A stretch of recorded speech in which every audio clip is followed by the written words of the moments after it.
વાંધો નહીં, નાનો ભાઈ કહું, તમે ખુશ એમાં અમે ખુશ. આજે ગુજરાત સ્થાપના દિવસ છે. ગુજરાતનું કયું સિટી એવું છે કે જે તમને સૌથી વધુ ગમતું હોય?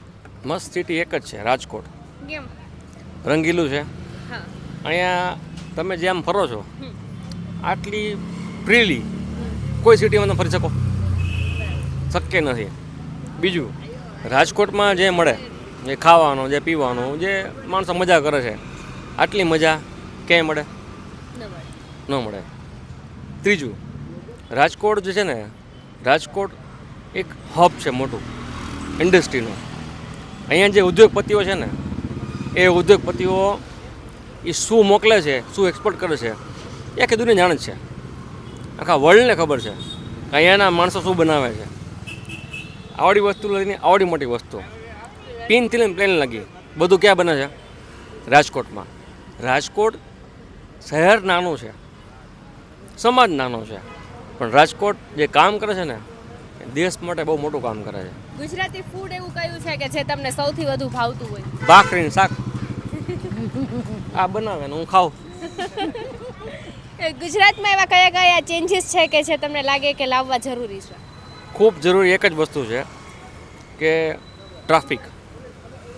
ટ્રાફિક છે ને બહુ સૌથી મોટી ચેલેન્જ છે અત્યારે. ટ્રાફિક એટલો ખરાબ છે. બીજું, ટ્રાફિકનો વાયોલન્સ બહુ ખરાબ છે, બહુ વાયોલન્સ ખરાબ છે. ફૂલ સ્પીડમાં કાર ચલાવી અથવા ગાડી ચલાવી, આ જે વાયોલન્સ છે ને એને કોઈ પણ રીતે કંટ્રોલ કરવો પડે. કારણ કે જો એ કંટ્રોલ નહીં થાય તો નાના બાળકોને બહુ તકલીફ છે, નાના માણસોને તકલીફ છે. ખાસ કરીને કોને? ટુ વ્હીલવાળા. ફોર વ્હીલ એટલી ફાસ્ટ ચાલે છે કે ટુ વ્હીલરને તકલીફ પડે છે. તમને માસી આમ કયું સિટી સૌથી વધુ ગમે ગુજરાતનું? અમદાવાદ. અમદાવાદ. કેમ અમદાવાદ? અમદાવાદ દીકરી છે એટલે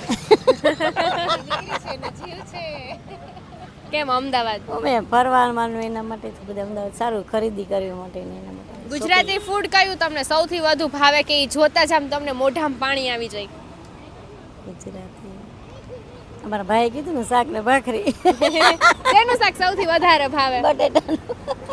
બટેકાનું શાક.